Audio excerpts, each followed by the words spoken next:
Hello, everybody. How you all doing? I hope the sound is good. If there are any issues, let us know in the comments as soon as possible. Uri, I'm gonna give you the stage because I feel like you're ready to shoot. Okay, so there is an issue that I've been thinking a lot about recently, and that's the fact that Israelis don't understand the opposition to the point that they, not just Israelis, but the pro-Israel movement, that not only do they not have the answers, they don't know what the questions are, because they can't even imagine what the other side imagines. And interestingly, the thought came from a conversation with a Syrian Alawite, and he told me, you not only you suck in PR, which I know we suck at PR, you don't know how much you suck at Amazingly PR. so. I Yes. know. It's like the communication gap is so bad. Or like, Mhm. listen, you guys don't even speak. No wonder they think we're aliens. We literally Yeah. are aliens. That's how bad. Okay, now continue. Yeah. Tell us, okay, so explain a bit more. How come you, an Israeli person, where did you meet an Alawite? What is an Alawite? And what's the story of Uh, the Alawite that you've okay, met? it's a bit different, but last week we visited an Alawite village in Israel. It's called Rajar. And the village has a very interesting story because originally, when the French conquered the region, they came to the people of the village and they asked them, "Would you like to be part of France? Part of Syria or part of Lebanon?" And the people said that they would rather be a part of Syria because there were lots of Alawites in Syria. But they were like on the very edge of Syria. They were not in the coastal region. And at the same time, the Alawites of Syria actually didn't want to be a part of Syria because they were concerned about the Muslims. So in 1967, Israel conquered the Golan Heights, conquered the entire region, and the Muslims fled, but the Druze and Alawites remained behind, at least most of them. And they called the IDF. They said, you can search our village. We don't have any weapons. The IDF said, oh, you don't have any weapons. And bye. We have Syria to fight. And the village after that, it wasn't a part of Israel. And it wanted to join Lebanon, but Lebanon said that we don't want your village because that would be a challenge to Syria's sovereignty. And Syria said, we can't have you because Israel conquered the region. And that village became a tiny sovereign state for a while because they were not a part of any country in the world. And that situation wasn't very good for them for the simple reason that, they needed food and infrastructure, be part of the world. It was a village. And I'm skipping some details here, but at some point they told Israel, okay, so you have to make us part of your country because we won't survive otherwise. And Israel was a bit reluctant, but eventually Israel annexed them. The problem is that the blue line, which separates Israel from Lebanon, passed through the village. So part of the village was technically in Lebanon, and Israel didn't want to encroach on Lebanon's sovereignty at the time. So it was a part of Israel, but it was closed to Israelis because part of it was in Lebanon. And that was abused by terrorist and criminal elements. Eventually, the people of the village built a fence which separated them from Lebanon. And there's actually a very deep gorge behind it, so it's difficult to pass. It's not like the border with Gaza that you can poke holes in it with your finger. And at this don't point, tell them what you do. Don't tell the crowd what you're doing in your free time. Look, if I see a fence, I'm gonna make a hole in it. It's okay. They don't need to know. Honestly, okay. So I'm saying it's difficult to get to Lebanon because we tried. We actually tried, but we couldn't. Of course you did. I know you would. Yes. And a couple of years ago, so Israel said, okay, so there's this fence, everything is okay, and open the village. And a friend and I say, okay, let's go see how an Alawite village looks like. Because it's the only Alawite village in Israel, and we've never seen any Alawite people. So we came there, we walked about, we spoke with some people, and I posted a few photos from the village. I said they have great food, very nice village. I like how they have statues of Imam Ali, Saint George, Mary. These guys basically believe in everything. Like they celebrate everything, they believe in everything. They have almost no restrictions. They believe, you can pray to Saint George. They drink alcohol. They're not really Muslims. They've been calling themselves Muslims as part of their taqiyya. They basically believe that they're fallen stars and that they need to return to heaven through reincarnations. And I posted about it simply, as a tourist, because I like to hike and tell about my hikes. And an Alawite from Syria said, we had no idea. We thought there were like checkpoints and Israeli soldiers in the streets, and that you were beating Alawites and everyone was scared in their home. Basically, we imagined that the Alawites in Israel live like people in Gaza. And I said, like, Right. they're just Israelis. Most of them work in Israeli companies. They live exactly like we do. They do national service. They pay taxes. They're just Israelis, and it's like just an Israeli village, but it's not Jewish. It's Alawite. That's the only difference. And he said that why didn't you tell it to the world? Like, why didn't you use it for propaganda? And for us Israelis, it's so natural that an Israeli village would be just like any other village, regardless if it's Alawite, Druze, or Jewish, that we don't even think about using that in propaganda, because we don't even imagine that someone thinks otherwise. While most of the world imagines that people in this village live in fear and terror and oppression, that we walk around the streets and beat them and take away their hummus or whatever. We do take their hummus, but we pay for it as well. Yeah, it's good hummus. It's very nice hummus. They add yogurt to the hummus. Yeah, with yogurt. Yes. So it's different from the mainstream Israeli hummus, for those who don't know. Yeah, well, they are Syrians. They're literally Syrians. One of the people we spoke with, his father served in the Syrian military. And that's a man born in the 70s, a bit older than us. And he said that when the Jews came, everyone was terrified, because they said that, that they're cutting little babies in half, and they're going to rape all the women, and they're going to cut you with saws. And he was talking with a smile, because for him it's absurd, because he studied in Israeli university. By the way, he studied in Ariel, so he's more pro-settler than the average. He's a good Israeli. He's a good Israeli, yeah. And he spoke very good Hebrew. He's a good Israeli, and he said that we don't serve in the army, but I want my children to serve in the military. Like, we want to serve, and we are motivated. We're doing national service because we're not being enlisted. But I would be happy if my children served in Gaza, because that would open many opportunities for them in life, that would make them more manly. Okay. So no, he spoke about it with a smile, but he said that his family back then, they considered maybe fleeing back to Syria, and he's so happy that they didn't flee to Syria, because we all know what happened in Syria later.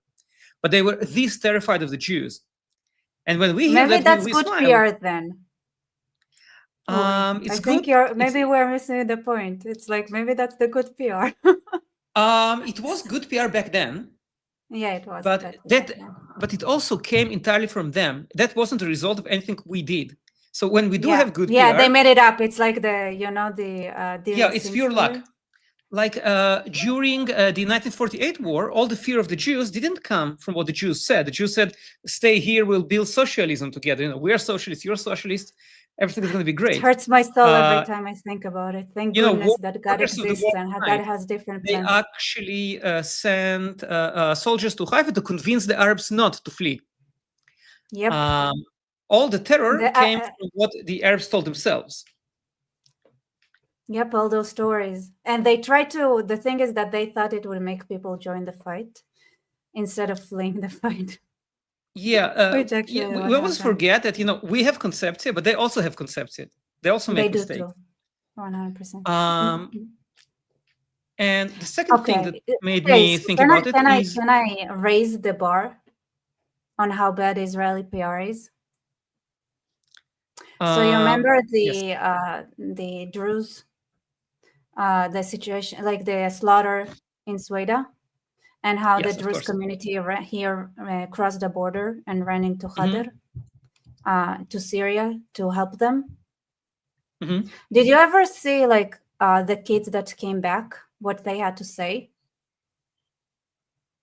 Honestly, no. I mostly heard what like the people over there had to say. Okay. So I'm gonna ask you a question, because let's say you're gonna visit your family in Khadr, right? Mm-hmm. What are your thoughts? I would be very surprised that I have family over there. No, I mean, let's say you have some.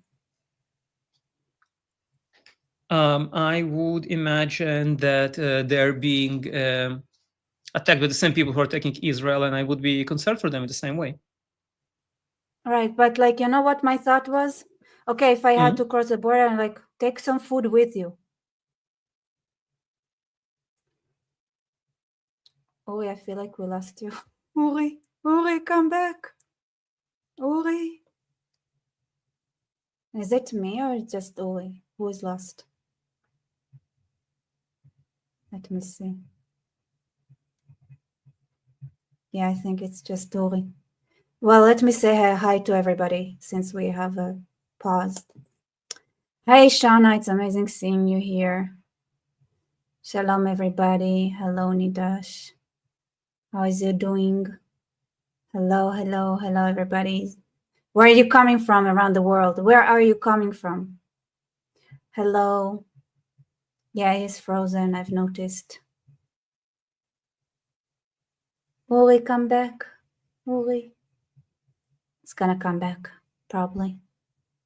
All right. Yes, Shana, nice seeing you. I feel like I haven't been online for some time.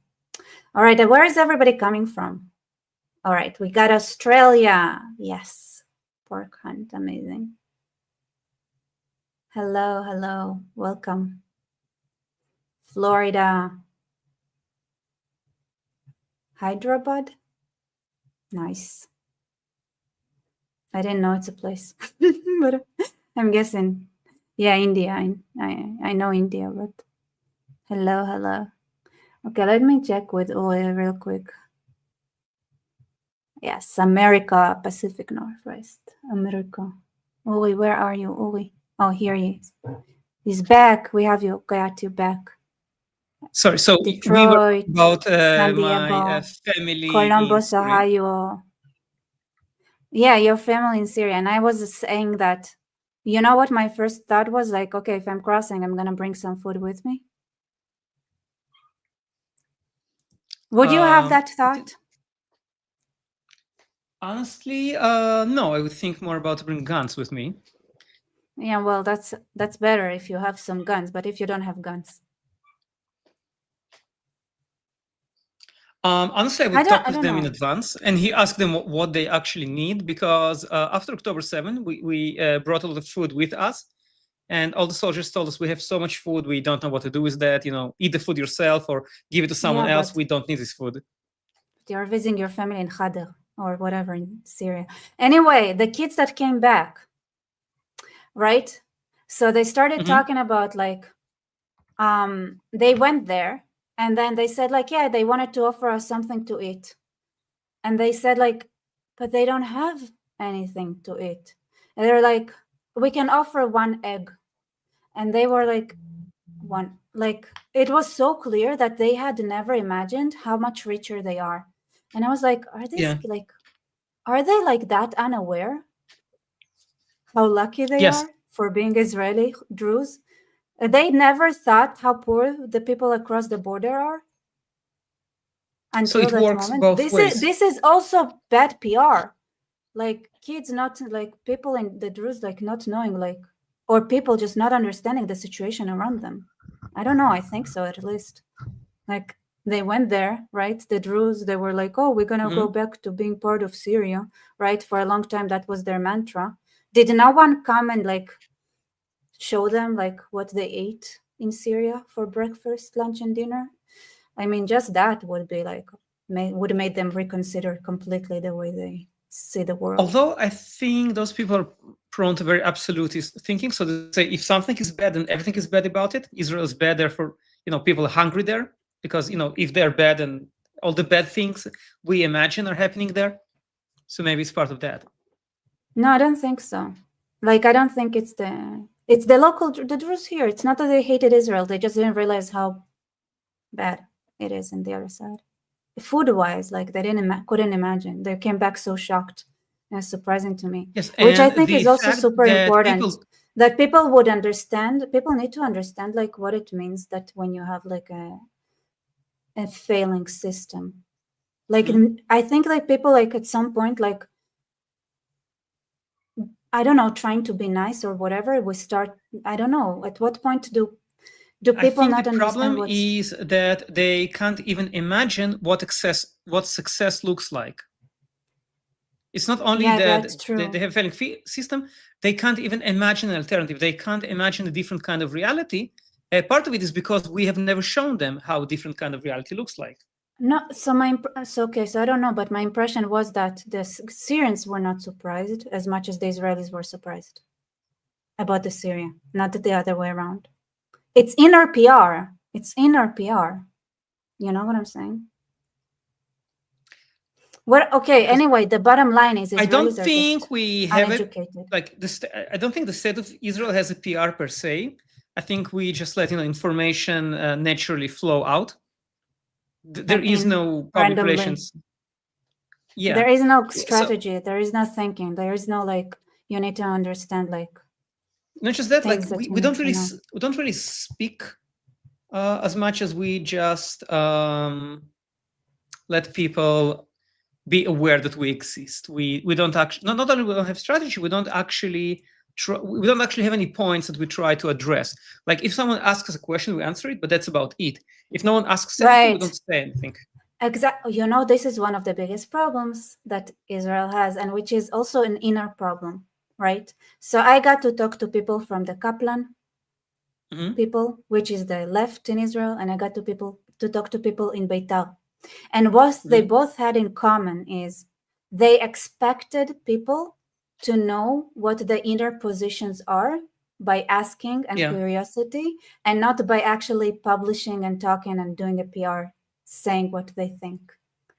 Because I had both sides. Like I had people inside of Kaplan where, like, you know, people who lost their family members are angry with you because you're not talking about life lost, only about the hostages.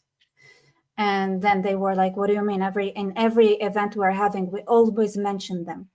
And I said, like, sweetheart, do you think that people that are not coming to the events know that? Or what they see is what you are publishing? And same with the Beitar, right? So they have this concept, which was so funny. They had this conception, right, where what they're doing is like far right, and that the mainstream would never accept them. And then I talked to them, and I told them, you know, that what you're doing right now is already mainstream. It's not far right anymore, and you're now mainstream doing literally the same thing. Might as well do it together. Yeah, which is but so they want to be funny. special. And Charlie here wants to plug Uri's awesome Substack. So tell us It what is awesome. is in yours. So share with us, please. What's in your Substack? What do you share there? My Substack, I'm writing 2 articles per week. Some of those are about history, but mostly they are analysis of current events, exactly from the angle we spoke about. I don't assume that people already know what I know, so I try to make them aware of the necessary information to have informed thoughts about it. So, for example, most of the things we spoke about today are in my Substack. So what you're saying is that people can go to your Substack and read everything there and get it. Like, that's good, because I think it's good because it's different from a conversation, because we're going to dive into what actually we promised to talk about, which is what I starting want to to say, is and that I'm not joking when I say that. I was also inshallah, I was also guilty of what you spoke about. So I came to the Kikar Khatufim, the hostage square, and I spoke with a woman from the hostage family forum, the Bring Them Home Now. And I said that, you are fighting for the hostages. And she said, no, we're not fighting for the hostages. The military is fighting for the hostages. We can't fight for the hostages. We don't have airplanes. We don't have tanks. Our role is to help their families during that difficult time. This is what we're doing. We are their PR. Like if Microsoft wants to give someone a free computer, we will talk to Microsoft and then tell the guy, because so they won't be swarmed by journalists. So, and I said, okay, that makes a lot of sense. That sounds very logical. You're doing something which is good and understandable. It's a shame that for 2 years I had absolutely no idea. Like like even your activists, they're so sure that everyone understands the goals of your organization that they never bother to explain them to anyone. And it took me 2 years to learn it, and you explained it to me in a conversation which took 1 minute. But no one ever did that. And I had absolutely no idea what was the goal of this organization that was absolutely everywhere. They were like the most visible Israeli organization during the war, and I didn't know what their goal was. I wasn't convinced, though, that those who run it don't do it on purpose. That's a different question. My point is that this woman, like, she only explained her goal after someone made a wrong statement. She didn't even think about like delving into it because she was sure everyone understands. And the interesting thing is that the one who described the organization wrong was a member of the organization who served there for 2 years, and she didn't know what was the goal of the organization. Same story. Exactly. And by the way, I have a friend who infiltrated the higher ups. And they know exactly what they're doing. They're evil. And they're also like, yes, they're literally like, I'm burnt, right? I will never be able to infiltrate a left-wing higher up, like you could put on a mustache. I like this. Yeah, just the kind of people they like. And brush your hair to the other side. Yeah, like no, doesn't work. Wait, I'll figure it out. You know, it's like I'll figure it out. Yeah, but then there, I need to tell him to send me all the data. But there, they literally sit down and talk about how to manipulate language to fool people in the most plain. Just sitting there and saying, like, let's manipulate, like, here's the words that we want to make popular. Here is how we're going to use it to manipulate people. They're open about it. And that's the upper echelon of the left. And then you have the whole bottom, even people inside of the organization. They don't know what's going on in those inner circles. So I actually wrote about it in my Substack as well. Yeah. Their Did you PR manage company, to infiltrate some? No, it's public knowledge. Their PR company is associated with Qatar.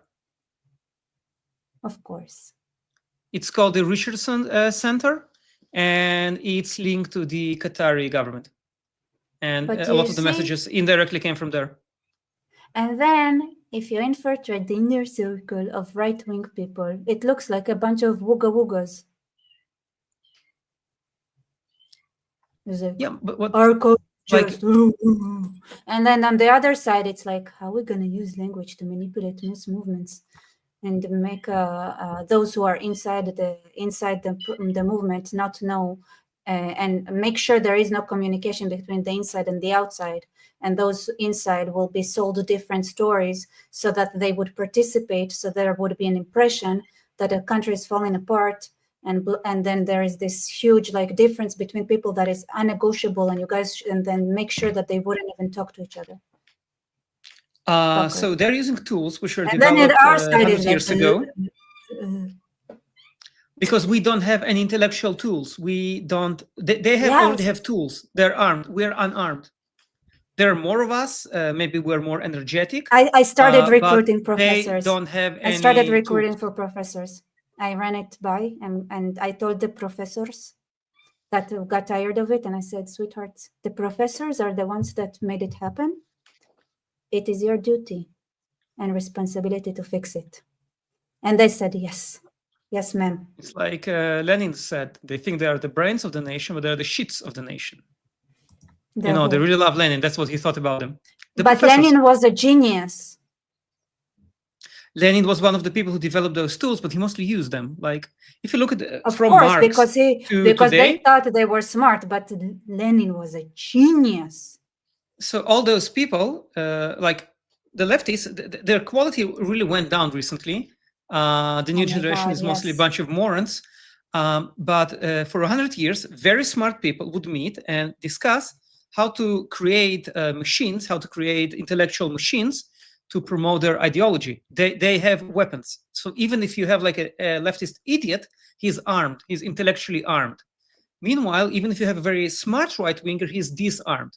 So every right-wing activist has to reinvent the wheel. He has to come up with all these devices by himself.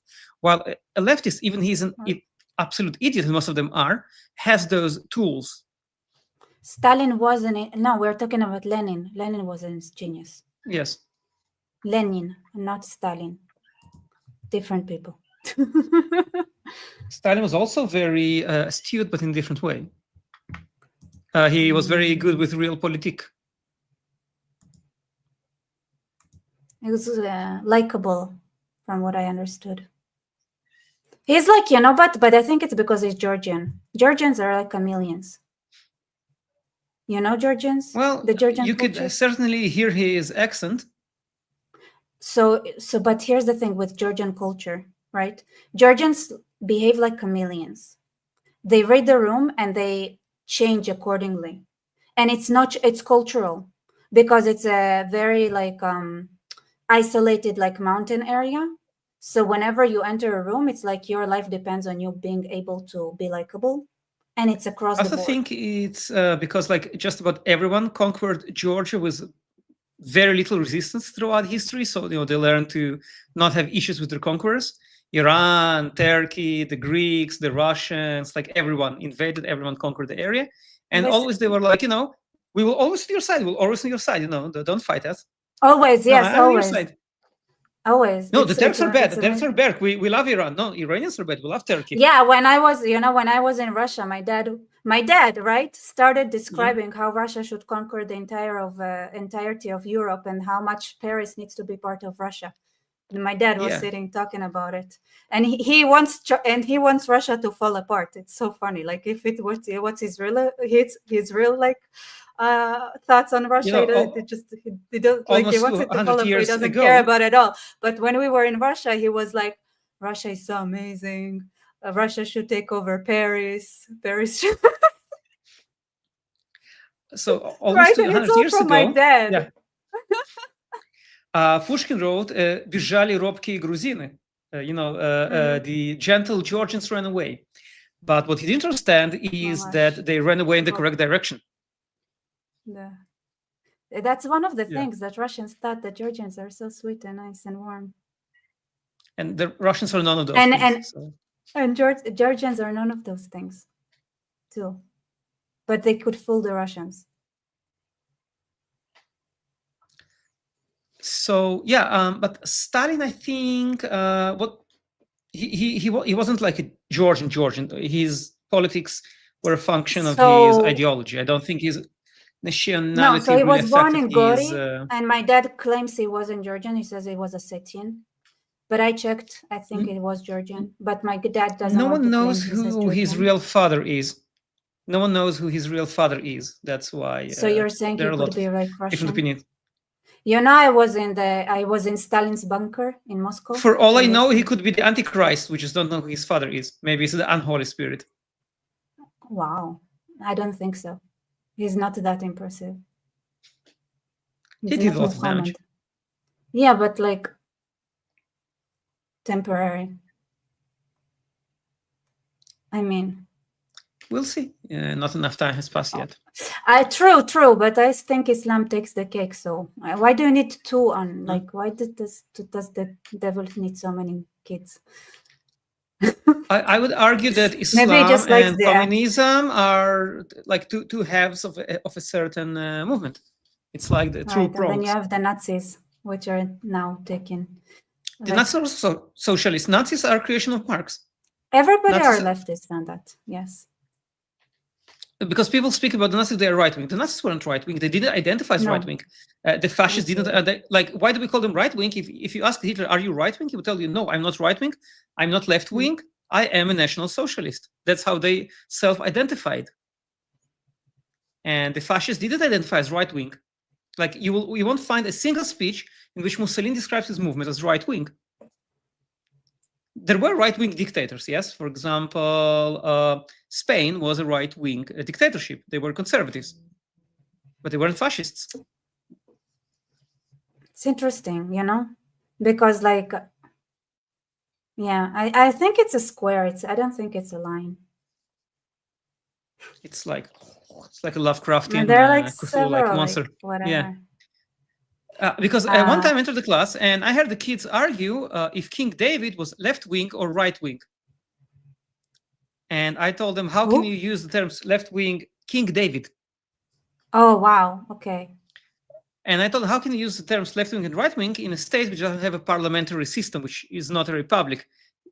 And as far as the kids were concerned, basically right wing means aggressive and left wing means nice. That's the level of political so thinking. Sweet. Yeah, but that's like propaganda. Of course. When it's the other way around. In Israel, the default thinking is left wing. So even if you're right wing, your defaults are still left wing. Well, it confuses people when you say it like that. In Israel, it's even more confusing because for a lot of people here, left wings means soft on Arabs and right wing means hard on Arabs. You can have like absolutely left wing socialist politics, but you know, if you say mean things, then you're right wing. And realistically, who of course no, the people who actually expelled hundreds of thousands of Arabs, the people who actually destroyed Arab towns were leftists. They were openly leftists who self-identified as leftists. But then the people who started the settler movement were leftists. The left won wars. The left expelled Arabs. The left did all the things that the right wing doesn't do. I don't think it's completely true.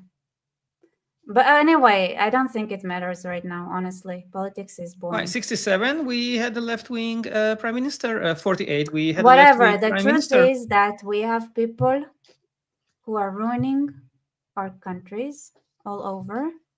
Why? Why is the Kaplan? Why are the heads of the Kaplan movement working with Qatar to destroy Israel? That connects us to the original subject that I want to talk about, the subject of mass movements and the true believer. So people tend to think that the ones who become extremists are people who are desperate and with their back to the wall, and they just don't know what to do. That's not true. The people who become any kind of extremists are people who are not fulfilled, people who are malcontent. Usually those are people who don't like freedom because they don't know what to do with that. Freedom puts a mirror in front of them and they don't like what they see there. Explain further that point because I think it's very important. So when you have a society which is free, it means that your success or failure, your self-worth is depends on how much you. Sorry, there is some noisy. It's okay. I'm waiting. Yeah. Depends on your actions. So if you are a creative person who does not create, then you become extremely frustrated. If you are a person who sees everything society has to offer and you do not enjoy it, you become very frustrated. If you're a person who sees other people who has more than you do, though you think you are better than them. No, not necessarily. You don't. You just. No? You don't. No. Most of those people they want to dissolve in the mass movement. They're not jealous. They're not envious. They're frustrated. I don't know. Like,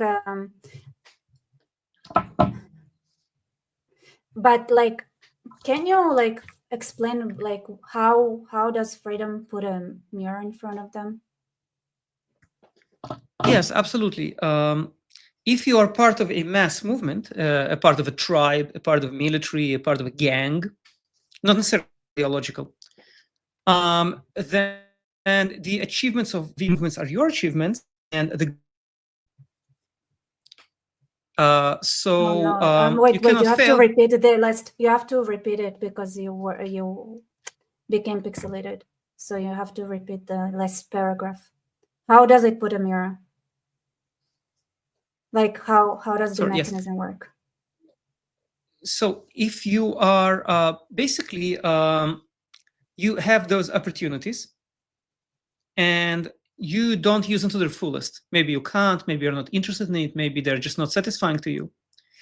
And because you are completely free, then you know that your lack of fulfillment is 100% the result of you not being able to use those opportunities. It's on you. That's the problem of a free market. When you are free, Right. you have to take responsibility, and no one tells you what to do. And for a lot of people, that's extremely unsatisfying. That's extremely unfulfilling. And yes. But is it okay? So, but you have then two types. You have those who want people to tell them what to do, but then there are the people who definitely take action and don't need anyone to tell them what to do, and definitely Those take over. people Take usually don't become fanatics. You think? Yeah, because if you take you and me, even though we have strong political opinions, even though we're active, we are what Hopper would describe as a man of words, or in our case, a woman of words. He wrote his book 70 years ago, so he didn't really consider women of But words. there were women back then too. There were. Interestingly, he thought and that I think that the man also includes women. I don't think it's like you have to keep. Yeah, probably he uses man as human. But the interesting thing is people, that he said that one of the most important elements of any mass movement, like of the true believers, is unmarried women in their 30s and 40s. They are like the best true believers. They are the most politically active people. They are like the most valuable weapon to any mass movement. And they are the most fanatical, the most passionate. And as we see, like in America, like if you look at all these huge demonstrations, a completely disproportionate percent of them are white women in their 30s. Like if you look at people who voted for Mamdani, they're mostly educated but white they're women not. in their 30s They're and not. 40s. It's the. I don't. Is it 30s and 40s? Mostly, yes. Yeah. Millennials, because in our minds, millennials are still like young, but which I think that is no longer the case. And what did this book based it on? It is based on observation. Basically, he wrote it in 1951, if I remember correctly, and he wanted to understand how did like a completely rational and advanced nation like Germany was overtaken by this kind of self-destructive fanaticism. Like, what was the rationale of rational people to act irrationally? And he encountered a quote which made him think. One of the Nazi thinkers, I think it was Goebbels, I'm not sure, said, "We don't want freedom, we want freedom from freedom." Right. And he said that let's assume that these people are talking good faith, they're honest, that they're not stupid, they're not primitive, they're not idiots. And let's try to understand them. And he wanted to create an intellectual tool which can be applied to any mass movement throughout history. Christianity, communism, Nazism, the Industrial Revolution, the Enlightenment, the Indian freedom movement, Zionism, any mass movement, even very beneficial, follows certain rules and attracts certain kinds of people. Right. And he was mostly interested in the true believer. How does a person become true believer? How does a person throw away his life? And also, why do the people who have a lot don't defend it, but people who want to have attack? So it looks counterintuitive. A person who has a lot is not willing to fight to defend it, but a person who has nothing is willing to fight. And has nothing in this case doesn't necessarily mean very poor. Because to people be honest, who literally no, your stuff. People who literally have honest, nothing. Right. Can you hear? Sorry. Yes, I can hear you. You were saying something? Pixelated. Like, to me, I have like a little bit of an issue when things are put in that way. First of all, I don't see you can definitely see that there is almost no, there are people with money who do that as well. It's not an issue of somebody like having or not having. No, not and having, the other having thing materially. About emotionally, people have satisfaction. People are satisfied with their life. A person can be a millionaire and be absolutely miserable. Actually, people who are very, very poor are far more fulfilled and satisfied than people who are a little poor. If someone's very, very poor, if you manage to find a piece of bread, that's amazing. That's an achievement. Happy about it. Wait, you're stuck. You're stuck. But anyway, but you can hear me? Can you hear me? Can you hear me? I don't know. All right, let's go through a couple of super chats here. Thank you, Shauna, for your support. Can you tell me about Ukrainian and East Germans? I don't know if it's for today, honestly. I'm sorry, but thank you. Shauna and Jonathan Hyatt, I like openness versus conscientious. Also, like, I think it's oversimplification, honestly, but yeah, thank you. Okay, so I was about to say, here's my issue with that. I think correlation is not causation, and I think people tend to confuse the two, and because they confuse the two, they approach the problem wrong. But if it always happens like for thousands of years and we don't have any other examples, then I think we can observe empirically with a rule. Well, is it even true that it's mostly women, for example, unmarried women or whatever? Or is it that... No, I didn't say it's mostly women. I said they're very valuable, not mostly women. They're valuable because of their skill, which is different. The reason they're valuable is not because of their skill, because of their level of frustration and boredom. They contribute a lot because it's very easy for them to become true believers. They're the most unfulfilled. The more fulfilled a person is, the worse fanatic he will be. Well, fulfilled people suck for mass movements. Was it like, so the Nazi movement was mostly like frustrated women? No. Women were very active, very supportive. Women at first were one of the most helpful elements, but it was a mostly masculine movement. So I think it's a matter of, to be honest, a little bit. He's not used to seeing women, so it looks like a lot to him. No, I didn't say it was mostly women. I said that this class I know, of women but they're bringing out movement. Why would he bring out this? Like, why would he point it out? I pointed out. It just through but one line. From the book, right? Yeah, it was literally like one line where he mentions that. Okay. So that's okay. The kinds of people he mostly focuses on are the poor, misfits, minorities, the bored, right, and the unfulfilled. Mostly it's the chronically bored. Extremely poor people don't create mass movements because they are fulfilled in searching for food, searching for water, just surviving. But people who have a little, this is the kind of people who feel that they can only gain from such a movement, that they cannot lose. Usually, a mass movement is driven by hope, not by desperation.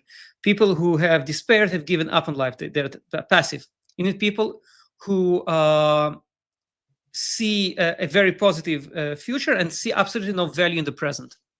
People who don't appreciate the present, don't like the present, don't want to reform it because the present is garbage and there's no point in reforming garbage. Right.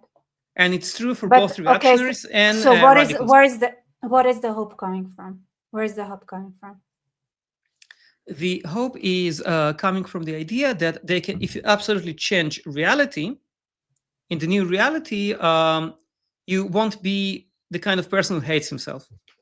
I mean, like it's not conscious; it's emotionally. On the conscious level, they basically it comes in a great degree from ignorance. Their power doesn't come from their ability to move mountains, but from their ability to not see mountains. Yeah, makes sense. But also, but my instinct also tells me that because they think they're going to be better positioned, because they're part of the movement. Those are the men of action.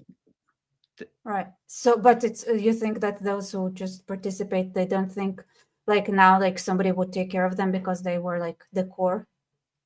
They think someone will take care of them, but not in a material way. They think that someone will give them purpose, will give them unity, will give them united action, will give them a direction.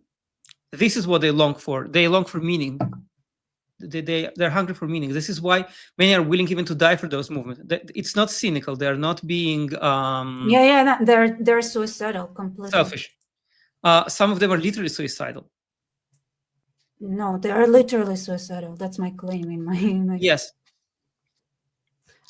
So they're not doing that because they think it will make them wealthy. They are doing it because it will fulfill them. Some people who join are doing that for cynical reasons, but they're not suicidal. They usually do take care of themselves. Right. Like the professors you spoke about, they're not the ones who are going to be fighting the cops. They're not the ones who are going to be climbing the barricades. Right. They are, or these Hollywood stars, which talk about radical causes. They're not willing to take any risks. Yeah. And if they're going to pay the slightest price, they take a step back. Okay, so how do you so based on the book or your observation, because I mean there is my suggestion, I don't want to dive into that, I just let's say what was offered before my offer to the world, to fight it, or not fight it, maybe join it, maybe build a better, stronger pyramid, which we're at the top, who knows. So your idea, I think it's very rational, because there are rational people. And basically, not every era has its mass movement and fanatics. They are created due to certain circumstances, and these are not good circumstances. Mass movements I think this era it was created on purpose. Absolutely, but it was already you need certain circumstances for that.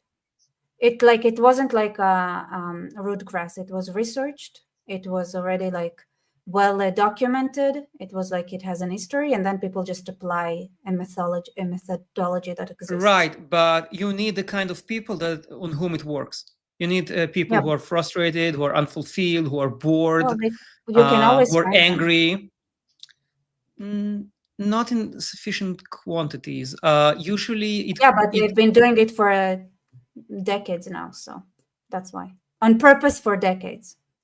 Which, by the way, if you noticed, this is the slowest growing. It's the slowest to ruin a country build up that I found until now. Well, you and I are pretty young. Yeah, no, but I mean every other time, the entire arc to build a mass movement and to run a country or to do something crazy took way less time, which is insane. I disagree. Take Christianity. It took Christianity about 200 years to subvert the empire, even more. Christianity is also a mass movement. Right, but Christianity, I don't think that, I'm not sure it's even true, I think it took them shorter time, because you're thinking the entire empire, right? The entire world, basically, that took them 200 years to subvert the entire world, but it took them way less if you look at it like location. Uri. Sorry, I lost you. You said it took them, and then it disappeared for a moment? Them. It did. I said you're looking. They basically subverted in 200 years. They subverted the whole world. But it's they did it pretty fast if you look at it I wouldn't say the whole world. If you take Christianity in the 4th century, okay, fine. Don't be fine. Iran, India, China. I mean. And you still had pagans in Greece. You still had pagans in Italy. They didn't completely remove those. But Christianity is a very classical example of a mass movement, including the subversion phase. But it's not the same kind of mass movement. It's not the same. I think it is. I think that Christianity is a very typical Okay, I don't mass want to go into that. And we can argue on both. I disagree with you because they built it differently, and I don't want let's not just go into that corner because it's too much and it's not going to be productive. Because it's it's different. I'm sorry, Christianity wasn't the same. I think it was exactly the same. It was an extremely typical mass movement with the subversion phase. Yes, but also like it had it was more complex. And it also like had the point of trying to destroy the family unit, to cut people from their families. It was very classical in this regard. The idea of Christianity as something which is pro-family, something traditional, something conservative, these are modern ideas. The original Christianity was the opposite of it. Jesus said that if you love your father more than you Okay, love okay, me, I Uri, have Uri, nothing to do Uri, with you. Uri. I think we're gonna lose the people if we're gonna go into that because it's gonna just confuse people, and I think it's a bit too complex for now because it's not a classical kind of ideology. It's not Islam even. Islam is Although Islam was also a kind of a mass movement. Islam is a mass movement, just like communism, just like a lot of Yeah. others, by the way. Honestly, even if you took something very positive like the Indian liberation movement, Gandhi, it was also a mass movement, which had a very positive Gandhi and result. It's not positive, necessarily a bad thing. Gandhi and wait, I see you just used Gandhi and positive in the same sentence, and you just lost me there. He Okay, did Uri, achieve Indian it was liberation. our friendship was good as well. It lasted. Everybody say thank you for all it. He achieved freedom. Listen. I'm not gonna. Uh people are saying, did the stream cut off? This, let me see. It cannot. It looks okay. All right. I hear you. Okay. Yeah. It's because somebody here is saying. It's I think it's fine. All right. So what's the solution? Intifada revolution? Yes.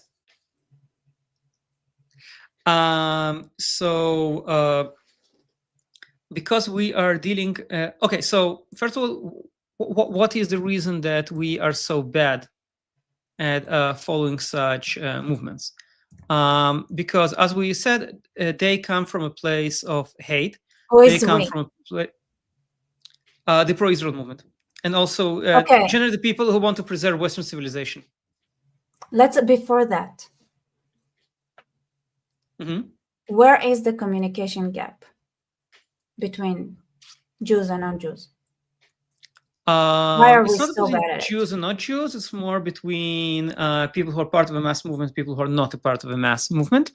Mm-hmm. But the pro-Israel movement is not a mass movement. It's just a lot of individuals with the same goal. We're not a mass movement. We don't have any of the characteristics of a mass movement whatsoever.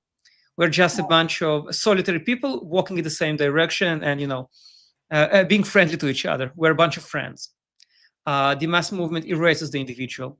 And until somebody says like Gandhi and positive in the same sentence, and then we don't know where it takes us. He achieved his goals. India is a sovereign state. Well, that is why we are failing. We are just seeing an example of that. Zionism also achieved its goal. There is in Israel. So I agree with you. We're not a mass movement. So how can a not mass movement win against a mass movements? Okay, so basically, as I was saying, we are dealing with people who are bored and frustrated.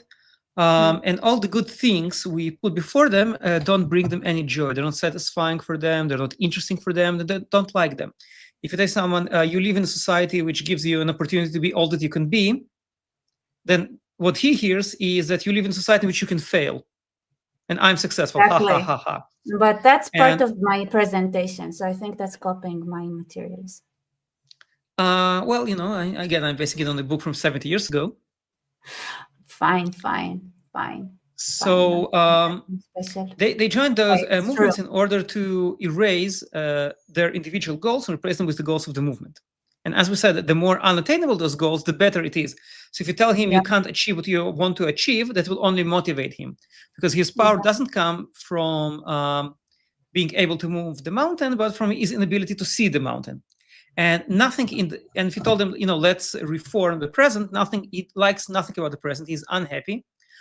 There's nothing about the present that he values. And we, as Israelis, as people of our culture, are extremely content. Israelis are among the happiest people in the world. We are very fulfilled. And people who support Western civilization are satisfied with it. So we speak the language of satisfaction, the language of being pleased with ourselves, the language of creative people who do create.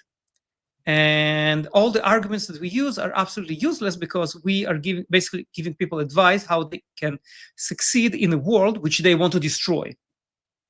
Did you watch my video on Israel, why Israeli PR fails?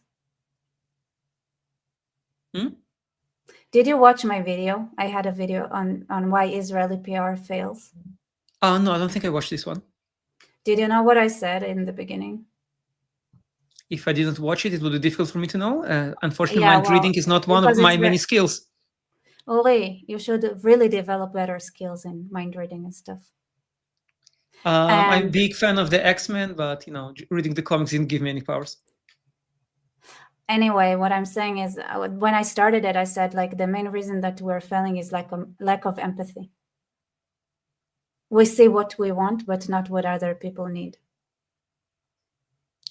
Not just that, we don't understand them, and we're not even trying to understand them. Which is the same, yes. Sweetie. Yeah. It's the same. You're just trying to sound smarter than me. I'm very bitter today, It's just because of what I do. And because I'm a young-looking woman, then people feel like I cannot bring any value. So now I'm bitter. And that's how you start scaring mass movements. I'm just saying.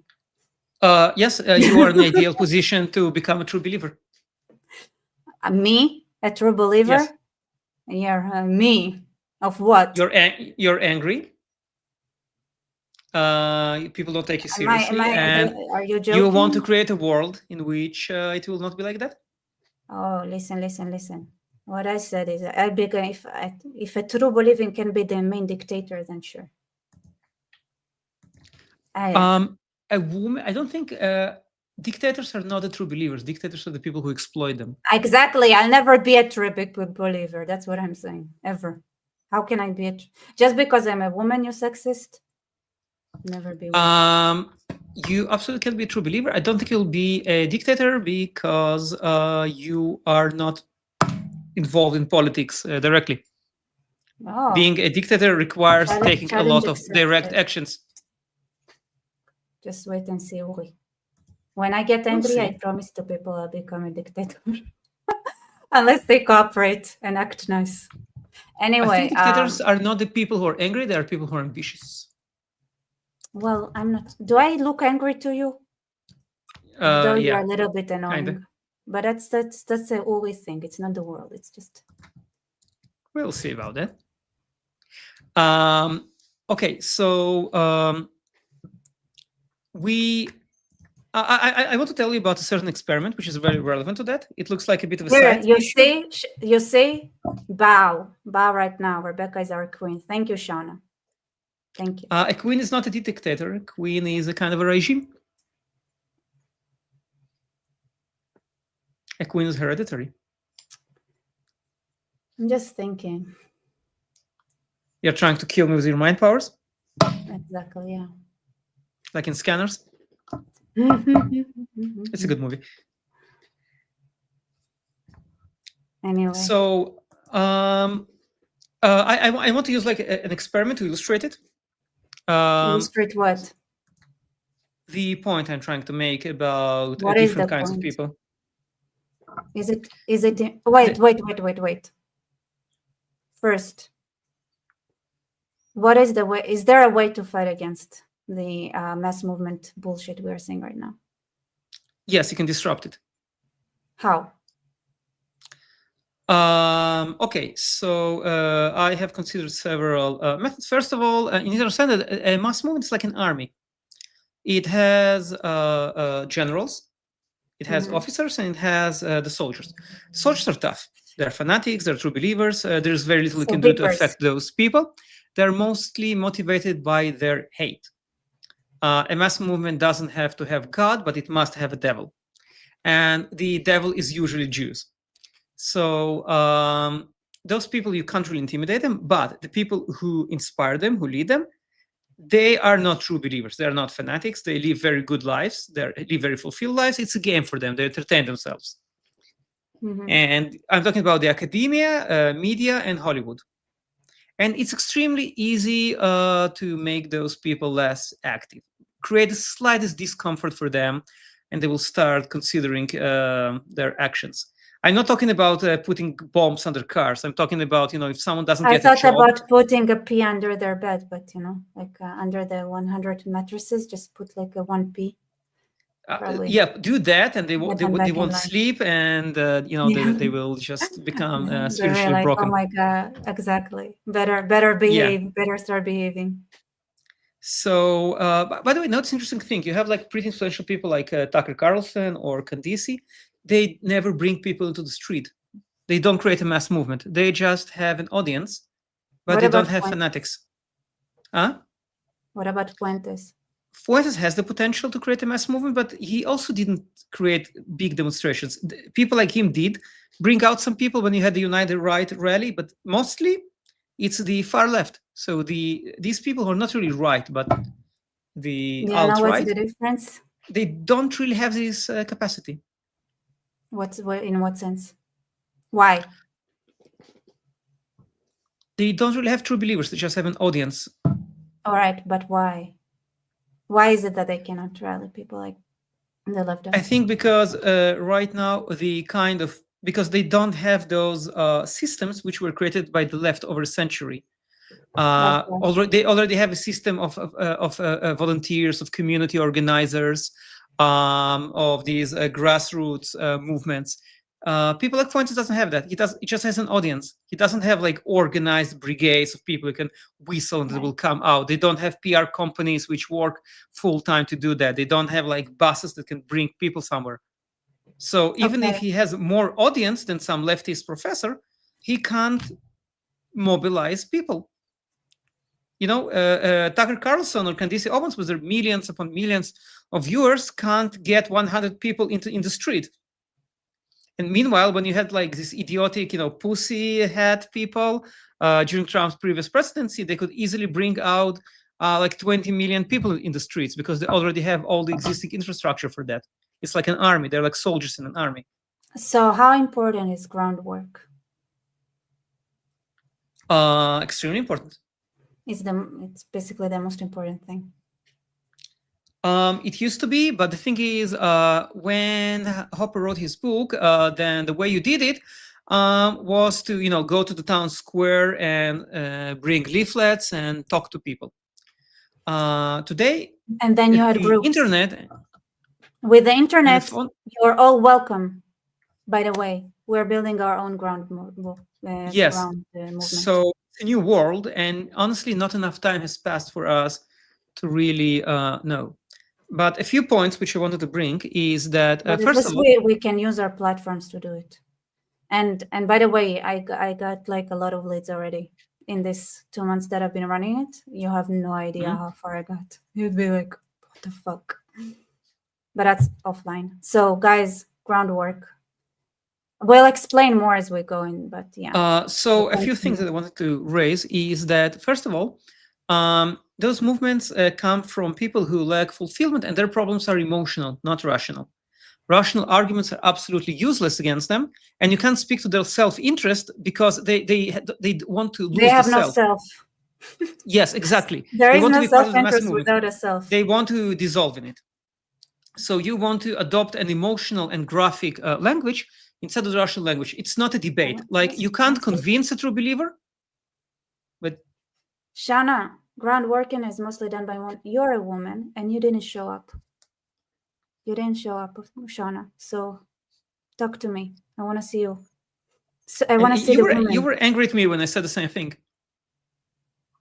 Oh, well, because Shana is Shana. Shana can say whatever she wants, and you are not allowed to. It's just I'm discriminatory like that. It's like there are people, and then there are people.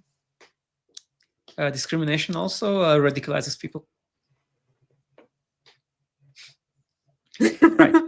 So you want to adopt an emotional and graphic language because you can't convince the true believer, but you can convert them. For the true believer, what he believes in is interchangeable. It's like a computer game.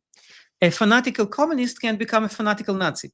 What he can't become is a rational person. So you can make irrational people adopt a different kind of irrationality.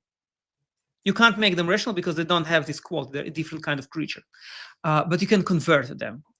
And I think that in this regard, for example, the image of what was her name, Irena Zarutska, the Ukrainian girl who was murdered in the United States. Yeah. The image of her, like, cowering when a dark figure looms over her with a knife, it did more to influence political thought in America than 1,000 essays and crime statistics. Because it didn't convince people, it converted them. It spoke to their instinct to defend this girl. So it's something we need to do. The other thing is that, yes, we want the leaders of the mob, the leaders of this movement, to pay a personal price, to inconvenience them, and to identify the general. Mao Zedong said, hit their headquarters. Don't hit the poor soldiers. That there is an endless amount of them. He was Chinese, so he believed there's an endless amount of soldiers. You can kill 1 million, 10 million. We have more soldiers. Don't worry. We're not going to run out of people. But if you hit their headquarters, you disrupt them. What is the most effective way you can get into the dismantle the headquarters? Like what is it that hurts them the most, dissipates them the most? Losing prestige, losing social standing, becoming losing their chic, becoming unpopular, becoming unsexy, becoming disgusting, hateful, mock them, make them laughable, make them well, there are other things that I don't want to talk about online, but people can, I think, deduce. Like I don't wanna like I'm gonna say something. Don't take any conclusions from it, people. But I'm sorry, like the assassination of Charlie Kirk was pretty effective. As I said, people can deduce from what I said. But what you said is different, because it's not that he was shamed out of; it was just removed. And it was just as effective. I said what I said. But also, like, the thing that happens is just that you have another idiot that takes over the waiting for a leader kind of army. Don't know. As I said, it's not you don't get an absolute result. Like when you fight a war, it's not like you blow up the enemy's king and the enemy disappears. But the more you remove his leadership, the more you disrupt his effectiveness. Like look at Hezbollah. They lost a huge amount of commanders and they became very ineffective. They have performed very poorly in 2024 because they were disrupted. But they rebuilt. Why do they rebuild? Did they rebuild? I don't know. They're trying to rebuild. They're rebuilding pretty fast. They haven't returned to their previous quality. Right now, they are disrupted. They're being bombed all the time. That's why. Yes. It's a work in progress. Look, imagine like you have a kitchen. You don't say, I cleaned my kitchen and now it's clean. I never have to clean it again because it's clean now. Cleaning a kitchen is something that you have to maintain all the time. So if you have like a very neglected, very dirty kitchen, you spend the whole day, you clean it, and then you have to do more work every day. Okay, so here's an argument. You have to mow the grass. Here's an argument I want to suggest. The reason like the Charlie Kirk movement is falling apart, while others movements can rebuild themselves easily, is the ideological capture ideology. How much like, I mean, like when you have an ideology, right, and you have the cookbook in that ideology, like there is like a khiyal and all those methodologies are written into the Sharia in Islam.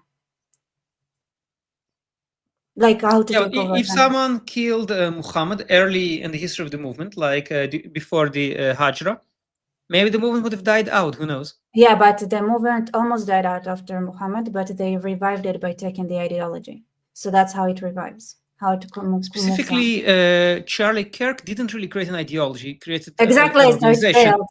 Exactly. So this is my claim. There was nothing unique, which he said. He was very effective in communicating Christian and conservative ideas. That's my claim. That's my claim. That's what I'm trying to say. It's not like conservatism disappeared after that. But it's undefined. It's weak. I don't know. I think so. They're well. First of all, they didn't have the traits of a mass movement to begin with. So yeah, it's hard to say. And so another thing is that like the person who was the most effective in dealing a blow to communism in the West, not leftist ideology, but specifically communism, was Solzhenitsyn, who was himself a communist and a leftist, and he never stopped being a leftist. People like to quote him like some right-wing figure. He, at no point in life did he become a conservative. At no point in life did he become like a supporter of individualism. He was just critical of the communist movement. And the reason he was so successful is because, as I said, those people cannot be convinced. They have no problem with violence. They have no problem with terror. They have a problem with not being cool, not being sexy. And so when he spoke with the moral authority of someone who came from within the movement, of someone who was a Red Army officer, who was a believer in socialism, he caused people to be extremely disillusioned with communism. A lot of people took a step back from communism because it became very disgusting for them. You had such a what's his name moment, right? The one that electrocuted his good dog, Hassan Paike. Yeah. I was like, yeah. Yeah. I apologize for nothing. I They know what they did. Yeah. So yeah, it caused like this very severe disillusionment. And one of the reasons these people were motivated is by support for dissidents. Suddenly, it stopped being cool and sexy to be a communist, and it became cool and sexy to be against the Soviet Union, to be critical of it. And like it would be extremely helpful for us to have our Solzhenitsyn, someone who will not convince them, who will convert them. I love how you like pyramids, and I think there is a reason why we are individuals that work on our, but it's true. We need, so here's what I think, right? Which you know my plan, and guys joining. So open invite. So basically what I think is we have to find the free people to create local pyramids. You know what I'm saying? You have the true believers. You have the talkers, which is us. We are the men of words, the ones who destabilize the system and basically give voice to the dissatisfaction of the people. Although you and I, we don't really address the kind of people who become true believers. We address individuals. When we want to address individuals to create spaces for the true believers, but to use their true belief tendency and manipulate them into a better direction. Which to me, what really like, you know, what inspires I don't like me? the word manipulate, because manipulation implies malice and cynical aims. I don't think a true believer is someone who's been fooled. I don't think a mass movement is necessarily some kind of charlatan. Sometimes it's a good thing. I agree with you, but it's called manipulation anyway. It's just the word. That it's called manipulation. Manipulation implies some evil intentions. It implies no, but it's like an implication that was added to it. It was not like originally there. Well, it is what it means now. I think it's just leadership. Lead, direct, guide. Okay, leadership. Well, local leaders, exactly, to steer people, to create communities, give them the emotional, like the frame. They will need a frame, like, right, to be part of that they need. And let's just steer it into something that is useful. Which, by the way, you know what I had in mind when I realized it? You know why the Jews were chosen? Hmm? Naseh Nishma. So there is a story in the Talmud. Imitation. The story in the Talmud, which I made a video on why the Jews were chosen. So the story is God went to all the nations and then said, "Hey, would you follow me?" And the nation said, "Sure, let us see the rules and we'll follow them." And the Jews were like, "Sure, we'll follow. What's the rules?" So what is it? It's like it took several generations for people to understand why they're doing what they're doing.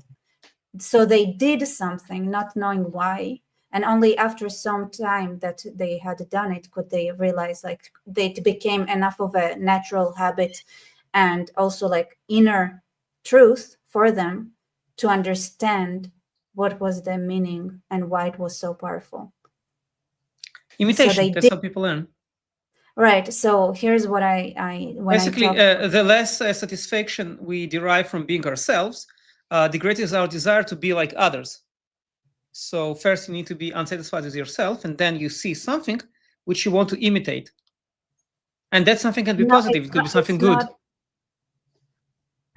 I'm not sure it's no. I think you really literally need to tell them do this. Yes, but that directs them in the direction of imitation. In this case, imitate something divine. Okay. Our way of framing things are different, which makes it hard for me to understand if we agree or disagree on stuff. Honestly, but I'll just leave it there. And yes, there. go support Rebecca with Buy Me Coffee and give me PayPal. That's a very good. Thank you, Uncle Copen. That's a good tip for everybody here. So monkey Simon. So here's the things, for example, right? So you there is there is the thing of me talking to non-Jews and trying to explain to them that why you have to choose life, choose the blessing, right? So this is what the Torah says. I put in front of you the curse and death and blessing and life. Choose blessing and life, right? And it's something that I thought was pretty obvious. Like obviously, like that's what you're supposed to be doing. You choose the blessing in life. It's exactly what I spoke about. Yeah. Until I had to talk to non-Jews, and then I realized that they argue about it. And at that point I started saying, listen, I'm God. You're gonna choose life and blessing because I said so. And I was like, I understand Jesus now. That's me. But notice, like, when Moses came to the Israelites, they were in an ideal situation to become mass movement. They were frustrated, they were angry, they were discriminated against, they were bored because they had no real opportunities, and they were eager for change. He came for them in the best possible moment. They were. But I think it's true for our side now. Finally, people are frustrated, angry, desperate. Time to hit the road. Israelis and pro-Israelis are probably not. They're still very fulfilled. They're very excited. Not anymore. No, because they're frustrated now. They're starting to move in this direction, yes, because I think we are. Finally, they're starting to more and more also see like one of the sources of frustration is that they believed they could rationally talk to people, and obviously it's not true. Thank goodness. And also, they thought that everyone shared their views. There's a very nice movie called The Northman, and it's about a Viking. And at some point, he says, I will do all that I have to do, and then I will see if life is to my liking. So the default is not to value life. The default is not to live. That which we assume is the absolute default, for him is something which he needs to think about. Just wouldn't accept that it's not the default. And when I watched this movie with friends, they were like, whoa, he's so crazy, he's so insane. And the movie shows us that he's not crazy, he's a normal Viking. His ideology is normal for his society. Yeah, exactly. And so I think also that people think that a mass movement can be built around something positive that people want. No, it's always built around hate, something which people are angry about, something which people want to change, something which people want to destroy, something bad, something which is a stumbling stone to them, if you're using Jewish terms. So that's a very important thing, because before that we always used positive elements, like do that and you will get these. Like I want to use a different example, the LGBT movement. Can So I? Yeah, not yeah. LGBT people, but LGBT movement. So this movement ostensibly was supposed to be defined by what those people love. But in reality, it became a hate movement. They start to define themselves by what they hate. So why do you have this LGBT movement that attack Israel? Like what is the logic in that? If they're supposed to promote love, because a mass movement needs hate. It cannot survive without hate. And this is why it completely gave up its original goals and became another hateful movement. Like all mass movements are in a way hate movements. They need to hate something. And our education system, unfortunately, tells people that hate is bad, that you need to, if you feel hate, stop feeling hate. But hate is just a natural feeling, like love, like disgust. These are all feelings that come naturally and they serve a purpose. So people need to learn to throw away all the nonsense we were taught in school and embrace their hate again, because you cannot be good if you don't hate evil. So we need to stop Yeah. fighting against hate again and tell people it's okay to hate evil. You're supposed to hate evil. It's a normal human reaction.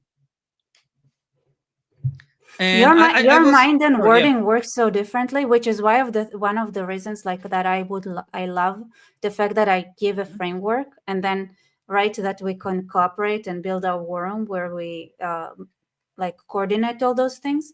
But the way you speak and the way you frame things is gonna attract people that are have a similar like thinking and like wording to you versus my wording, which is different, which I think it's Yeah, important, which is one of the, I think, one of the advantages we could use, right? By freeing the ideology and letting people implement it in the way they see fit. diversity is And our strength.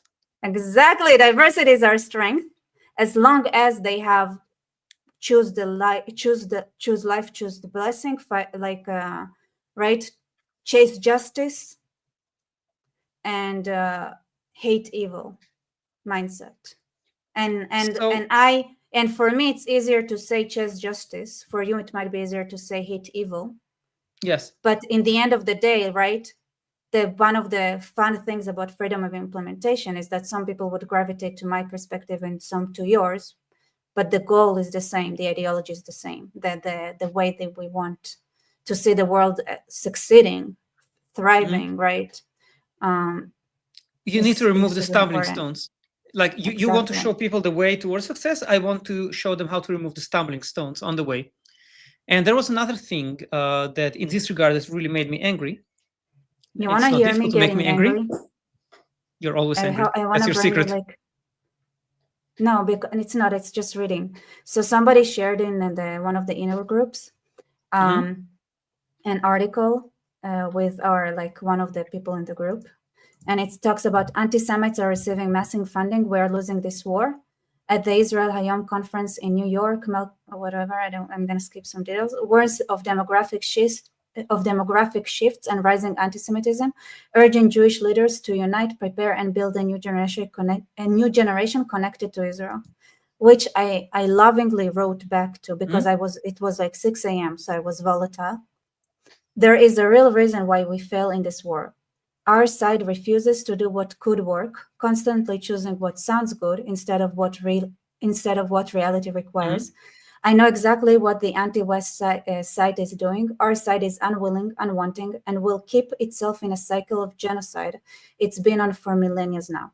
Radical change in thinking required. The irony: all the information is out there, all the ingredients available. This is war, a real war, and wars are not always profitable or fun. It's like me getting angry. He's like, oh, let's you know. Part of the problem is when they speak about war, they mean the Svavim. So I spoke to No, someone. They no, said, no. okay, The now that war here now that is like the war on the exactly. West, the So war on I reality, the war yes, on I science, the war for them a war on. is when you have tanks and missiles. That's not a war. That's an No, operation. it's okay. So They I spoke to a understand. friend. No, no, they don't understand. That's the problem. I spoke to a friend, No, in that group, and I love your. I understand like your need to elaborate, but it's Mhm. like it's a specific context. So I think they got the message there specifically. Okay, Hopefully. But in any hopefully, case, yeah. so people say that, now that the war is over, and I say, okay, so every day people get killed, every day there are attacks. Why do you say that the war is over? Why are you saying this insanely stupid thing? Like, I'm talking to an intelligent person. Obviously, the Right. war is not over. It's just slightly less It's intense right just now. start. It's in a break, and Yeah. but And here's the thing. Like I know, like a person like my mom, once she likes shooting the messenger, and usually I'm the messenger. mhm, I'm happy she likes me enough to shoot me in a way that keeps me living. But like for now, I was like when October 7th happened, I was like, yeah, this war is gonna last several years at least. And she got angry with me. And when this time now it happened, it's like, oh yeah, it's a break, but like the war continues. We're not finished. Like, and she by the way, got even I angry. don't agree with it because the war didn't start on October 7th. The war started in the 19th century when the Zionist Oh, movement right, right, arrived. right, right. And But for like me, it was she, one long war. So, I like, agree, I agree. But so I like, spoke with a listen, friend, and he said, "No, the war's over." I said, "The war's not over. People get killed every day. The fighting goes on." And he said, "Okay, but I can't tell my children that there is a war all the time." And I told him, "Why? Why can't you tell them? yeah, It's not normal." exactly. I I said, don't "If understand something also. goes on for 150 years, how can it be not normal if it's Yeah, been how like many that?" years were the wars, the Rose Wars and stuff? We have no shame Uh, saying that those wars lasted for hundreds of years. there's literally the 100-Year War. Exactly. Why can't The we wars like be between honest? Rome and Persia lasted for 800 years. So Yeah, part of the problem is that and people say and that war everybody is lost. So abnormal and peace is normal. And I say the opposite. Peace is abnormal. Peace is the oddity. Peace is the exception. And I peace don't can be think so. dishonorable. Peace leads to stagnation. Peace leads to arrogance. Peace leads to people no longer preparing for war while someone else is preparing for war. You have the same brain like another guy I know. You guys can be so good, such a good friends. I have the same brain as Machiavelli. Um, Which oh yeah, well, so I can text his number to you if you want to have a new friend. are you trying to set me up with a guy? No, Yeah, please don't. I don't know. Maybe it's okay. Okay, I'm just gonna say like a week ago I was in Jerusalem and a guy came to me and he was like somebody came to him and told him that he read the writings of Aristotle and he said, "Do you know how happy I was?" He was like crying because somebody was like he found someone to talk to those things with, you know. That's okay. So I thought like maybe I could make you happy as well, Uri. I'm happy. And Uh, you reacted in the most cynical way, very low why are you trust. surprised? I am absolutely not surprised. Good, good. Then we know each other. So Mm. what I wanted to say is that I work in schools, and I saw an assignment on the table, and the assignment was about role models, דמות מופת. And I actually took a photo of the assignment paper because for me it exemplified all the problems that we are talking about in class because our education system is like absolutely rotten. So I translated to English and it said the role model represents many values in their work, the most important of which are love of humanity, the people and the country, responsibility, helping others and giving, charity, kindness, social justice, initiative, and leadership. Okay. Here's one thing that we need to do, Uri. You know how they took words and rebranded them? Mhm. Let's start doing it ourselves. Social justice, murder, shoot them. Pedophiles, remove parts. That's social Coincidentally, justice. social justice, the Let's be term let's came from yes. the Nazis. It's a Nazi term. So, Amazing. like, Let's bring it to its glory. I yeah, say no because, like, listen. I told you, right? I told you that the friend of mine, like, the infiltrated to the inner circle leftist groups. They do it. They sit down. They choose words. They rebrand the subversion. word. Exactly. And we could do the same. It's time that we do too. Because I We should. heard you. making fun of terms that are used right now instead of thinking how we can subvert them for our cause. It's time we change the way we think, sir. It is a good point. We should make fun of the people who use the terms, not the terms themselves. Amusingly, the last speech by Goebbels ever, his last speech ended with the words, "Our goal is the freedom of our people and a country of social justice in a coming happy future." It's verbatim Same thing. what they Beautiful. say. So what I want to say is that where is courage? Where's courage? Where is honor? Where's dignity? Where's strength? Where's curiosity? Where's wanderlust? Where's ruthlessness in the pursuit of your goals? Like those extremely important things without which no society can succeed. Not only are they not being taught to students, they are being branded as evil. They're being people are being told to stop having those traits. Like if you talk about being strong,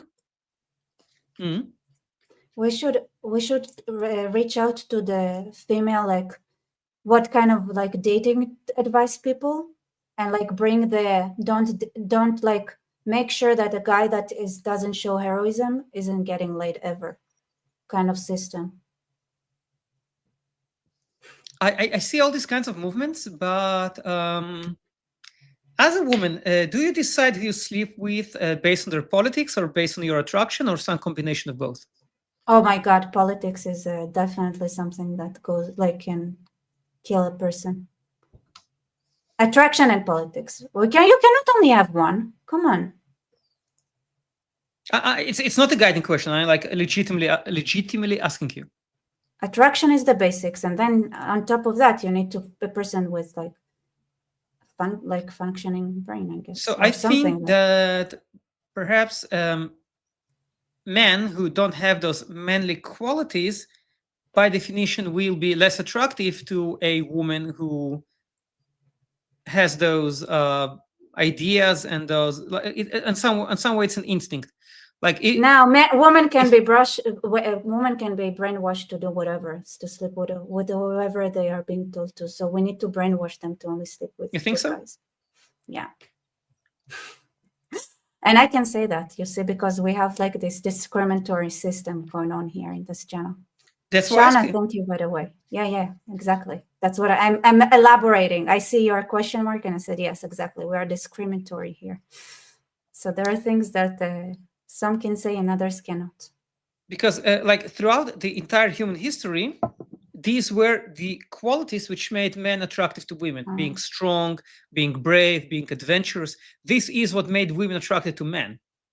Right. And so but here's, when they tell women to be attracted to something else, I think they're telling most women to go against their instincts. If they tell women to like, sensitive, I seriously, gentlemen. by this, right, at this point in life, I think women have no instincts. Sorry? What? I don't think women have instincts. Like I know that there is a theory like women are all attracted to the same guy. I have enough girlfriends and life experience to know it's not true. Like no, most of the not time, all women are attracted to the same. It's not. It's so opposite to that. Most of the time, I say, "Oh, I think he's cute." They're gonna look at you like, "Oh." That's the most of the time reaction you get. And it's like, "Oh, he seems like nice for you." That's like most of the time. So I don't know. It's like I'm not sure about anything, honestly. By the way, Rebecca, I found out that the most renowned Tolkien scholars are in Israel. It's unrelated, but I didn't want to forget. Take that, Anglos. Shauna, you are an Anglo. We must protect them. You see how easily women get brainwashed. She's an Anglo, and she makes fun of Anglos. Take that, Anglos. Love you. Yeah. So, yeah, and I'm trying to remember if I talk about all the things I actually wanted to talk about. Oh, yes. And my last thing is, well, it's not really important because you're saying, like in this, we agree completely. Actually be out there, actually create a movement in the physical sense of, moving. As you said, organize something physically. It's very important. Even though we live in the age of the internet and the phones and it doesn't work, mass which is one communication, of the biggest we're things we're still human. We're still human. Yeah. They didn't get it through internet. They got it through physical. Always. Yes, they're community, and they have a lot of professional community organizers which work as Mamdani went door to door. He didn't go like it's not the internet. The internet doesn't get you there. And I think at the same time, that the older, especially like the left is using a lot of violence, a lot of physical violence. The left is intimidating people physically by breaking their windows, by shooting them, by being aggressive, by blocking roads. They are using terrorism very effectively. Yeah. The left is a terrorist movement, at least in the US right now. Well, again, like people can deduce from what I say things, hopefully. But part of the problem is that we never initiate, for example, we should initiate anti-Qatar protests, not in response to something which is being said against Israel, but just organize some students that will stand outside with signs against Qatar. When a Qatar representative speaks, interrupt his speech, enter the classroom with T-shirts, stained with blood of the workers that built the stadiums there. Point out that Qatar promotes terrorism, colonization, occupation, manipulation of the West, slavery, barbarism. Have anti-Palestinian protests, speak about their connection to the Nazis, about their bloodthirst, like attack. But it's not gonna happen. But the only reason they can do all that is because they created the facilitation of a safe spaces to craziness. You have to have the communities first. You cannot start with the protests. Yes, but that kind of goal, that kind of activity is something which is very, I think, will. No, I think. Like I would like to go to a demonstration like that myself. Okay, but so one of the things that is different on our side is that we allow judgment. So let's take the people who lead like to see what's right for them before, like, at some point, like, we can agitate, right? But in general, like, first, like, you have to see. No, I talk about like an activity, like-minded people are meeting. Like when I was in France, I think it's risky because it could, if you jump into fast, you can lose the whole thing. Because it needs to be a positive experience. I think it will be. Why won't it be? Anna, Aref, come on. Here's the thing, okay? I will not dictate things that are outside of my level, right? There are things that need to be understood and dictated from groundwork and from information and data collected on ground. And I know my limitations there. So right now we're limited. We need to run several, like, at least like pilots, gather as much information as possible. Like, this is also part of the war room. I will give an example. Maybe we're talking about slightly different things. Like, I don't remember exactly, but soon we'll have the anniversary of the Hebron massacre. So why not have a vigil? Why not have, Jews in universities come out, maybe in front of the Qatari embassy, maybe just, in the streets, and have a rally to honor the 1929 massacre of Jews, which is an important event. And not responsible, just have this rally. It could be organized, but it's more complex than that. I think there needs to be like it. I think here's the thing. First of all, it's exposing yourself too fast because we're not there yet. But we're not doing anything illegal. Yeah, but there are people who do things like that. I know people who do things like that. You don't even hear about it because that's how uninterested the world is. I think in this regard, the internet will have also, it will create a sense of cohesion. It will be united action. No, I know too much from people who try things. It's not. They know what, like, you have to go like first the door-to-door stuff and like building communities. And then it needs to look like everybody's doing the same thing at the same time, like it's a consensus. It's very important to show like this illusion of consensus that needs to happen. I'm not sure if I follow you. Yeah, we can take it offline, but I also think first we need people to like start operating on different levels, gather information, and then see, right? Because I know people like who organize protests like in the UK and stuff, right? We can offer that idea to them. Maybe they like it. It's not a problem. Would you say that the big rally that Tommy Robinson managed to organize was helpful or harmful to his movement? Well, you saw how many people came out. I think it was great. But it got very little media attention and there were no riots. So people barely spoke about it. They came, they were there, and then they went home. I think whether it's effective or not depends on managing to create communities out of that rally, which would operate in a way that would infiltrate the education system, reverse some things around, take over the government again, have communication between different villages and roads, right? Like having. Do you think like Tommy managed to do that, or is managing? Like, is it happening? Do you want me to is there one place in the world where the conservative movement is making those I talked to it with Tommy, okay? Just let me just say it like that, okay? Mm-hmm. And because it's like, don't forget that the Muslim Brotherhood took over a lot of things in the UK, so it's not that every trial that is going to happen in the UK is going to be fair, and probably mostly not. Of course, the establishment is protecting itself. So why would I tell you what Tommy is working on? No, that's not what I asked. That's not what I asked. I said, would you say that there were any achievements? Which also, for the record, if there are any MI6 people, 5, whatever, watching, Tommy is not doing anything, okay? He follows the law like a good boy.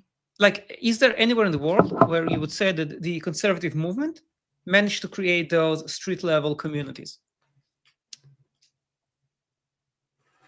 It's building. It's the goal. And it doesn't matter because we have to. This is one of the things when people come to me like, but it didn't work till now. And I said, like, here's the deal, sweethearts, okay?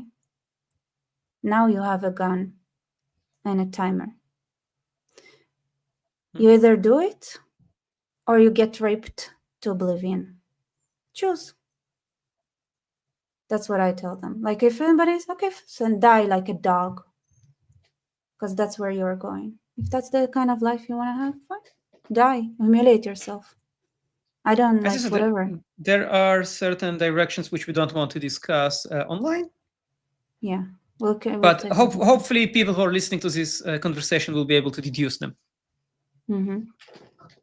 And, know what to do, because...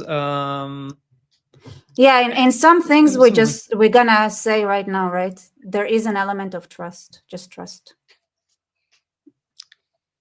Interestingly, I think that also to create a mass movement, you need not you and I. We can meet in person and be like, and talk. But like in general, like those who. If we meet in person, it would like those who would. There is a lot of element of trust even for those who are thought leaders. I'm gonna tell you right now. Just a lot of them would have to, if you join in and lead and take action and decide on a local level, but also like have some elements of trust, because just trust that we have a plan, that we have a plan, that we will win and it will work. Look at something which is not a political movement, a military, a gang. Yes, they are built on the idea of completely trusting your superior because you are part of the movement. Like, look at an army. Yes. The soldier doesn't say, okay, I don't know all the information, so I'm going to refuse to act. An army can't act like that.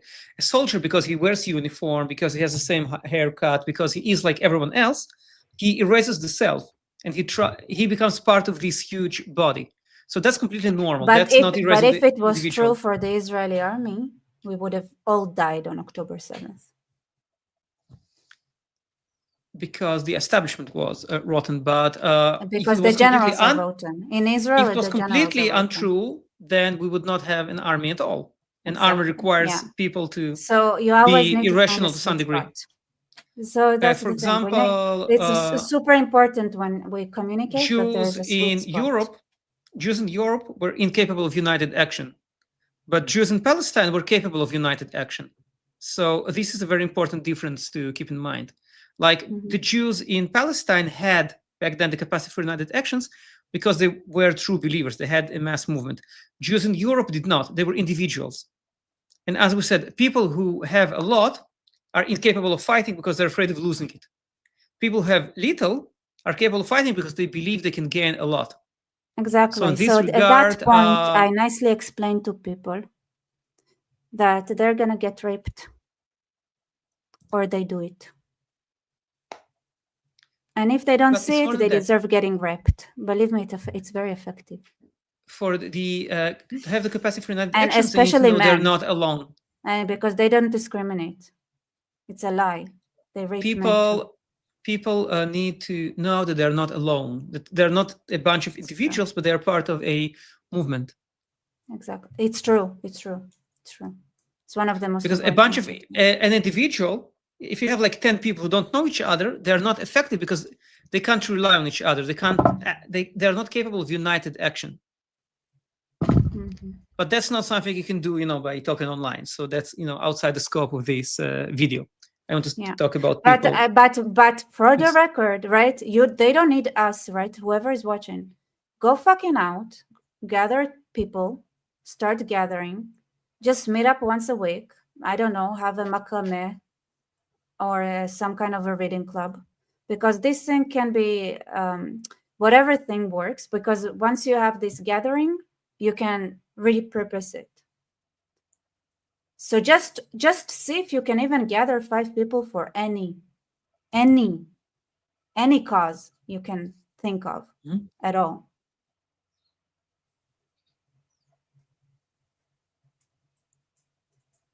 Yeah. To meet once a week. So those are things that we're talking about, and I don't know how, but we need our Solzhenitsyn. We need someone. Challenge accepted, Rebecca Bosef. Go be Solzhenitsyn, because you sound left wing. Your mind is on the left. If you are honest. The point, a lot of people who support the left are doing it not because they believe in those ideas. They don't believe in anything. They love chaos, just. But it's cool. It's sexy. It's popular. It's fashionable. And if we make that disgusting, if we make it unseemly, if we make it pathetic, if we make it something which people will mock, then a lot of the fanatics of this movement will move to other movements. A person who is a fanatical anti-Israeli can become fanatical pro-Israeli. It's very easy. It's a very small shift. Uri, build a plan. Don't talk. Write. I'm writing. Wait, no, that's not the thing. So, Rebecca, can you decode USA security strategy report released yesterday? We would love it. Want to do it? Not tonight. I'm reading it. Yeah. All right. Because I think we should wrap up, because it's like getting. Without going into too many details, my military profession was actually pretty close to that. I am mostly Celtic and Persian, actually. Mostly, I thought it was funny that Jews were Prussian. Not Persian. Thank you, Shana. I didn't say, well, whatever, English hard language, whatever. English language hard. These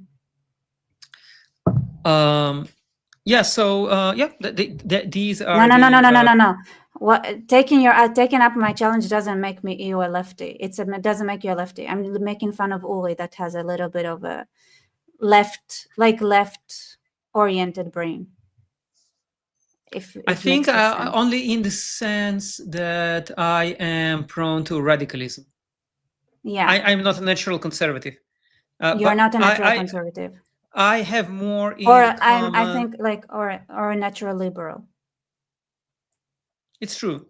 If we have the horseshoe theory, then I am on the edges. I'm not like the rational people are in the center. The indifferent people are at the bottom. I am at the top. What am I then? I'm You are a mean conservative. I'm an anarchist, if anything. A mean conservative. Anarchists are not leftists. No. The original anarchists Free were. market. I'm not. Anarchists were not for I'm not. that. It's true. You're right. It's not. I'm not an anarchist. I'm like. I'm. No. You know what? I'm complex. First of all, you're very much an individual. You're very much an individualist. Yeah. And you want people to choose life. Well, but you can also claim that I follow the Torah in that sense. So. Yeah, I'm a person who I'm Jewish. doesn't really like the present world. You know world, what's my political I'm Jewish. That's I think I don't think my politics are Jewish. I think my politics are just let's blow up everything and see what happens. Yeah, that's why I say you have a left leaning, like left brain, like the structure of your brain is like leftist.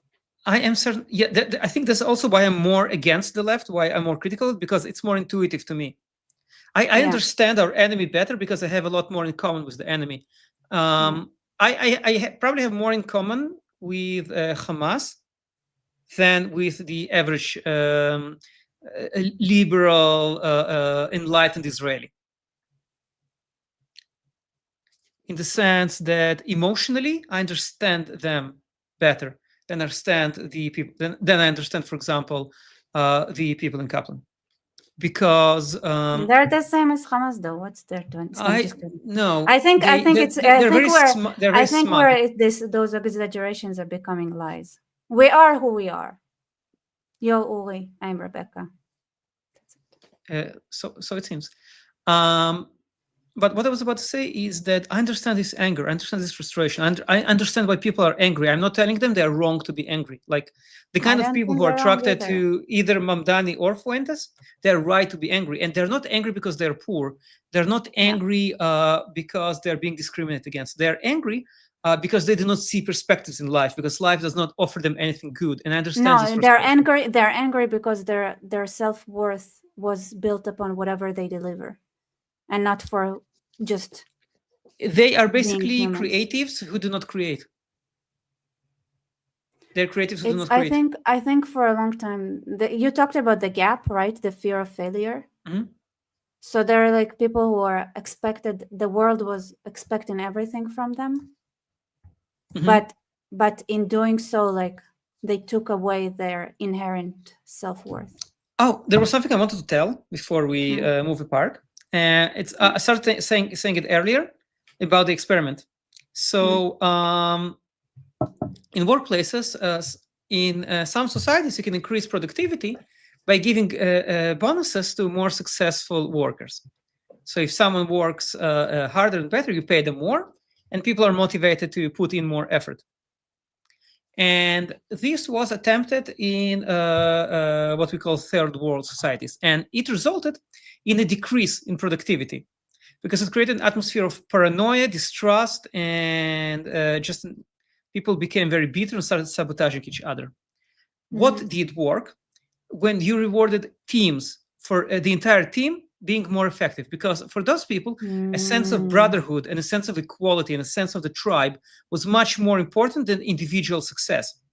So, but I think it's also true everywhere, actually. To some degree, you should reward team. There are different societies. I think you should, in public, reward teams, in private, individuals as well. It depends on the society. Like you have more collectivist, more tribal societies. For example, in Russia, it will not work because the Russians are very collectivist by nature. Well, here's the thing. This is why I believe in freedom of implementation. But on the other hand, in California or in Japan, it will probably work because those are very different people. Yeah, that's why you need people like this. Is why you need to allow some freedom of implementation, but the goal is the same. If you give, so some societies, the goal is the same. The goal is for society to succeed. The goal is the same. The implementation but different is societies succeed in different ways. So right, if you take which the same, is fair. if you take those tools and apply them to a tribal society, and now I'm going to expand it, you get the opposite result of what you wish. You don't get less radicalism and extremism; you get more of it. This is why frustration. Remember that I told you I don't apply anything that needs to be applied on a lower level. It's not my job. My job is to define goal and maybe give examples of how the goal can be achieved in different ways and how to implement it in different environments. But then it's people's that's why we need thinkers that can also trust. We are the men of words.